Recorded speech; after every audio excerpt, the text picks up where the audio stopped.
Guys, nandito tayo sa Town and Country West sa Molino 3, Bacoor City, Cavite.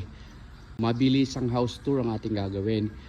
Ang ipapakita ko po sa inyo is duplex type of house. Ayan po kung makikita nyo sa ating harapan. Yun yung una, ito yung pangalawa. So magkaiba po ng design and magkaiba din ng hitsura sa loob. Ipapakita ko po sa inyo. So unahin po muna natin itong isang to. Okay? Malaki po ang lot area niya, kasya ang dalawang SUV or dalawang van, walang magiging problema. So ayan, mabilisan lang po. So, ongoing yung construction, actually finishing touch na lang ang mga kailangang ayusin dito. So pagpasok natin, ito yung ating receiving area. Ayan po, oh. Kung mapapansin nyo, meron pang mga construction materials. And banda doon, ito po yung ating magiging kitchen area. Ito po, complete fixtures. Meron na po tayong cabinet sa baba, cabinet sa taas. And meron tayong pull-out cabinet. Ayan.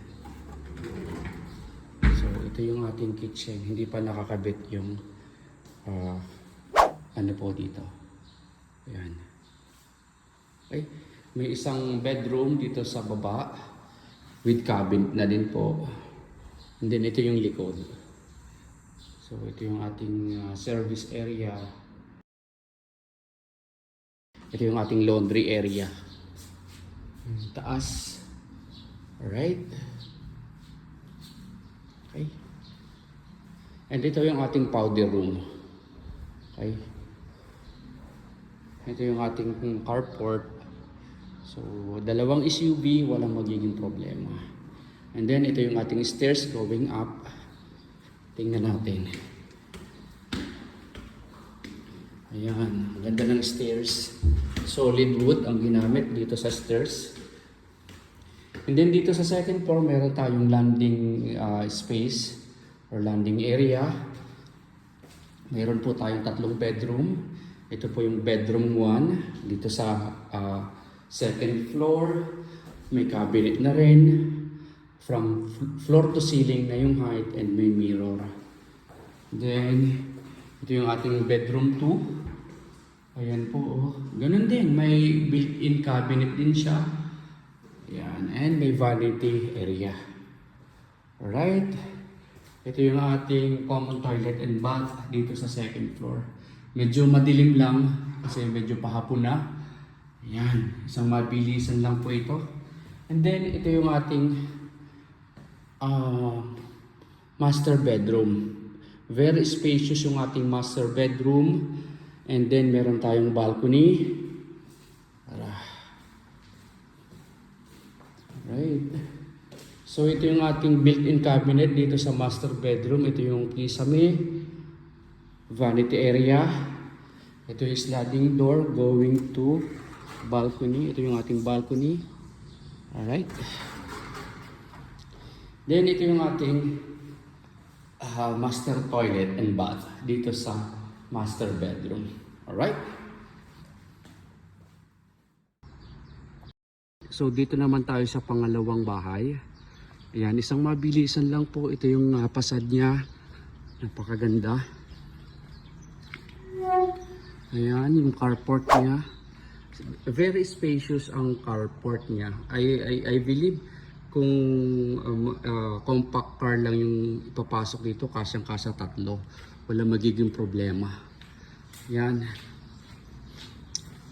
Sliding door sa harap, yung main door. Yan. And then, ito yung ating living area, receiving area. Very spacious. Ito yung ating kisame. Alright. Toilet and bath. Washroom lang pala siya. Ayan, wala siyang... hindi. Toilet nga siya. Toilet and bath. Ito yung ating kusina. Ito yung bedroom dito sa ground. Okay, sa kitchen, kumpleto. May cabinet sa ilalim. Meron din sa taas. And then ito yung ating service area, laundry area. Alright.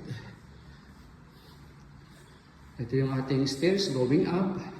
Solid wood ang ginamit dito sa stairs.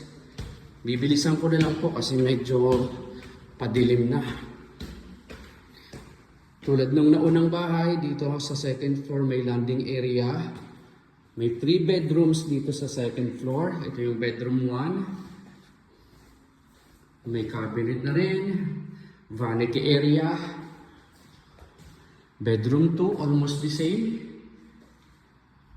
Then, common toilet and bath. Medyo madilim lang po.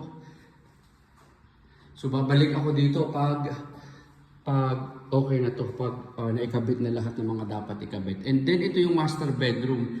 Very spacious. Ito po yung nagustuhan ko sa bahay na to. Spacious ang master bedroom. Okay? May cabinet na rin. Mula sa baba hanggang taas. Kaya marami po kayong mailalagay. And then, may sliding door going to balcony. Ito po yung balcony. Alright. And then, ito po yung ating master toilet and bath. Alright. So, lahat ng details ng bahay, ilalagay ko na lang po sa ating description box. Alright. Thank you for watching.